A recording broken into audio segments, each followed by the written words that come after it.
Thomas had always been drawn to the charm of old houses, so when he found a large, decrepit mansion available at a surprisingly low price, he couldn't resist the allure.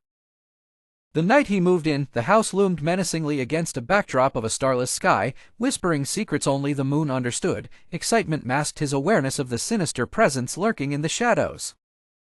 The first few nights were uneventful, yet charged with a strange energy. Subtle things began happening, a whisper when no one was there, footsteps echoing in empty corridors, objects slightly out of place. Thomas dismissed these events as tricks of his imagination. Soon, the occurrences became more noticeable. Doors began slamming shut with no wind to blame, ghostly apparitions flickered in the corners of his vision, and eerie sounds floated through the air, filling him with growing dread.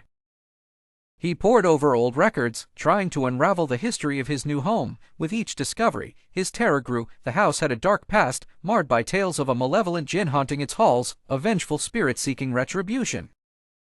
The night of the confrontation arrived swiftly. Thomas, clutching an old tome of exorcism rituals, roamed the darkened hallways. Shadows danced under the dim light, creating an uneasy atmosphere. Suddenly, the temperature dropped, and the room was filled with a palpable presence. He turned, and there, standing before him, was the jinn, an embodiment of malice with eyes burning like embers.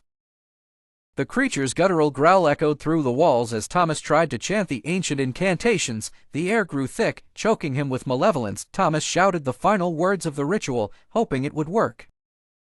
An explosion of light engulfed the jinn, and for a moment, silence reigned. Then, just as quickly as it had arrived, the light was swallowed by darkness. As his heart pounded against his ribs, Thomas assumed the worst was over. Yet, when the oppressive atmosphere failed to lift, his hope turned to despair. Was it gone, or had it merely retreated to the shadows, waiting for another opportunity? He decided he couldn't stay in the house any longer. With haste, he packed his belongings, determined to leave. As he crossed the threshold, the house seemed to sigh in either relief or anticipation of its next victim. Thomas looked back one last time, the silhouette of the mansion etched against the night sky. His fate hung in the balance as the ancient doors creaked closed behind him, leaving an eerie sense of unresolved fear that would haunt him forever.